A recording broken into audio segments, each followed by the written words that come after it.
Hi YouTube, welcome to another episode of Mike's Expat Kitchen, where we cook German dishes with American ingredients. Today's dish is herring salad, red herring salad with red beets, a cold dinner staple in Germany, and you can buy it in any supermarket. But it's really hard to get in the US just because herring is not the most popular fish over here. Americans like bigger fish like cod or halibut. But those small fish, they pack a lot of flavor. If you liked that kind of dish, it's going to be perfect for you to cook in the US with my special ingredients today. This simple but refreshing fish salad is typically served with crusty bread, and as I said, Germans typically don't make it from scratch but buy it as a ready-made pack in the supermarket. It's quite rare to find it in the US though. Maybe some import stores have it, but the regular supermarkets don't. It is easy to make though, and since you can control the quality of the fish, that's the preferred methods by gourmets anyway.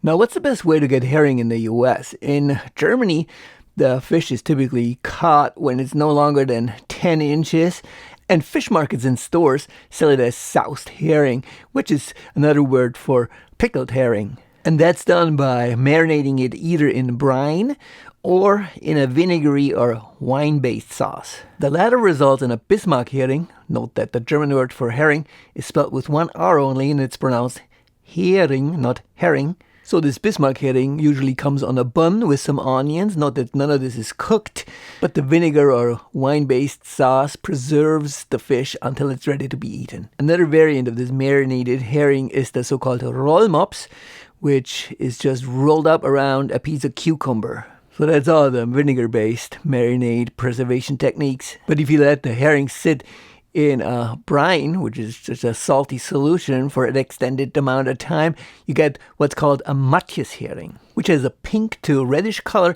and is a lot softer and therefore easier to chew. And also the taste is quite unique. But those are very hard to get in the US. The only place I know of that has it is IKEA of all places. So in the food section, right after the registers, they're selling these tiny jars, and they're about $4 a piece. So in order to get a fair amount of matjes, you have to spend a lot of money. But my secret place to get herring, and this is the Bismarck kind of pickled herring, is, believe it or not, Costco. They're selling a gigantic 26-ounce glass of pickled herring for only $5.69. It kind of depends on the location, though. I found that downtown San Francisco, the Costco has it, while the Costco at the airport in South San Francisco does not. So your mileage might vary.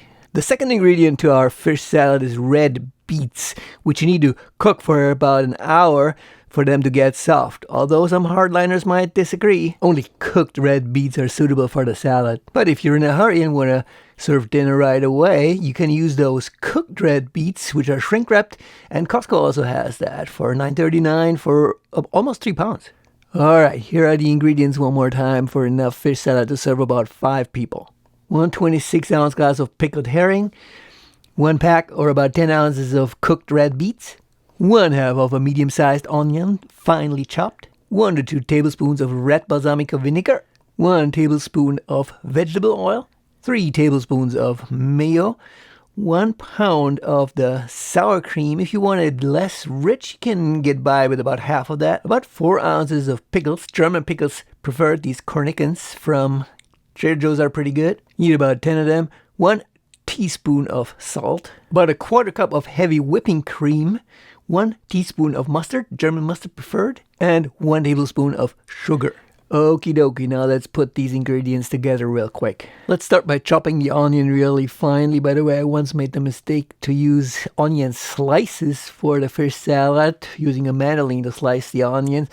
But that didn't turn out too well because all the thin slices turned up to be like thread-thin onion strings that made it really awkward eating the salad. So yeah, finely chopped cubes is the way to go. Next up, let's open the jar with the pickled herring and drain it into a strainer. We don't want the liquid that's in there, just pickled herring. Also, the onions in there are pretty much soaked with that liquid, so try to scoop out the herring without too much of the onion. Next up is the cooked red beets. When you remove them from the package, be aware that the red color is so intense it will stain anything it gets into contact with. So what I like to do when I open the package is dump the beets right into where they belong and then cut them in place. That way only my hands are stained red and I can rinse it off immediately. So far we've added about 13 ounces of pickled herring. About half of what's in that glass is actually the liquid that we tossed, and about half a pound of the red beets. Oh, and half the onion that we've cut previously. For the additional seasoning, let's add 2 tablespoons of the balsamic vinegar. The original recipe calls for white wine vinegar, but since it's red anyway, it doesn't really matter, and balsamic vinegar is always good.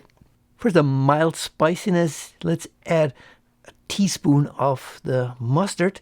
I prefer German mustard. Actually, I like that Löwensenf so much. Every time I go to Germany, I come back with at least like 5 or 6 of these tubes that I bought in a supermarket over there. It tastes significantly different than American mustard. Even Dijon mustard is entirely different. Then let's add a teaspoon of sugar and a teaspoon of salt. For the typical salad dressing-like consistency, let's add 3 tablespoons of mayo. Ideally, that'd be German mayo, but I only had American mayo, so I'll have to do with that.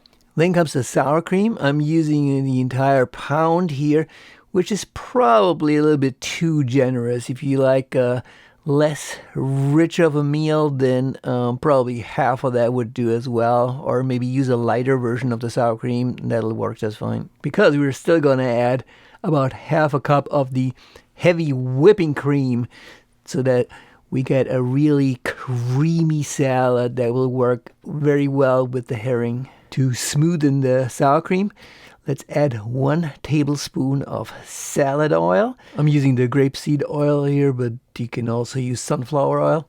And then come the pickles. German pickles taste very different from American pickles. American pickles are sweet. German pickles are more on the sour side. We're not going to only add the pickles themselves, but also 5 tablespoons of the marinade that's in the glass. These cornichon pickles from Trader Joe's are super small, but very tasty. And we're going to chop about 10 of them into the mix. I like to keep the bits pretty big. If you want, though, you can chop them a lot finer. And if you're curious, cornichons means little horns because those cucumbers are pickled while they're still pretty small. Now give everything a good stir. All of the ingredients are supposed to be mixed very well. Also, take a quick bite and try to figure out if it needs more salt or anything else. Before we can serve it, though, it needs to rest in a cool place for at least a couple of hours to give the onions a chance to soften and the juices to mix, which eliminates the harsh flavors and the salad becomes mild. I didn't have any space in my fridge, so since the weather is pretty cool today, I thought I'd put it out on the balcony for a little bit. And what better place to put it? I have a nice view of the San Francisco skyline. Almost equally important than the salad itself is what we're going to serve it with. Since the salad is soft, the bread has to have a nice crust. And I'm using sweet baguette here, which has to be really fresh. I just bought this hours ago at Whole Foods. Amazing that you can buy premium bread now in regular American supermarkets. That's definitely a big change. If you think back 20 years ago, it was almost impossible to get fresh premium bread, but now it's so commonplace. Anyway, use a serrated bread knife to cut off about a dozen slices, and we are ready to plate our fish salad. Let it warm up to room temperature, and then put a generous portion on each plate alongside with about a half dozen of the slices of crusty bread. Delicious. Now the only question remains, what kind of drink are we serving this with? It's a hearty dish, so I would recommend an American IPA. Racer 5 is a great brew, and the bitterness of the IPA goes very well with the herring. Guten Appetit. If you liked the video, please give it a thumbs up. And if you want to see more episodes of Mike's Expat Kitchen, consider subscribing to the channel. Any questions? Put them in the comments below and I'll answer them.